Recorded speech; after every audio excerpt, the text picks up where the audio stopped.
New research has confirmed that it's easier to want to raise children when you don't actually expect to be the one doing the raising. Yes, when polled, men always report that they want children way more than women do. And it's because men having a child and women having a child are two completely different experiences in society, both physically and mentally, and honestly socially too. For starters, a lot of people don't know that the US has by far the highest mortality rate of all of the developing nations, and will I even survive giving birth isn't a thought that men even have to have. So let's finally talk about it, because I talk about it a lot, right, when I'm talking to boys and we finally get to that stage where we're talking about what we want further down the line, and they always say they want all of these kids. And I always make it clear that I'm very hesitant to have any kids at all. And not because I don't like kids. I actually do like kids to a decent degree, and if I could assume the position of the father societally, I'd have tons of kids, right? So the first 2 points I bring up is, one, I would only want to have kids if I had a partner who wanted to have kids like way more than me and genuinely be like way overly involved for a dad.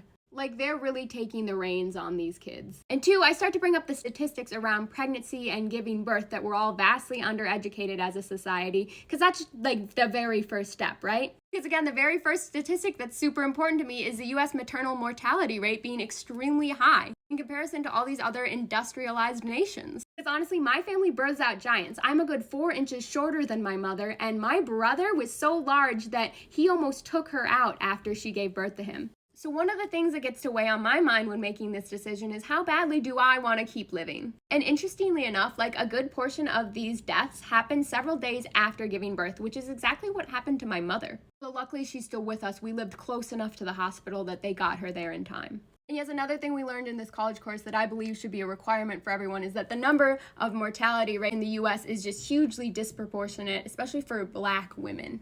Not only that, but in the last few years alone, the rate is skyrocketing. What is going on? We can't seem to figure it out either. And don't even get me started, because this is all stuff you just get to consider before you even have the child. Once the child's born, there's a completely different set of issues that the mother now gets to address that fathers never seem to think about before they enter into this.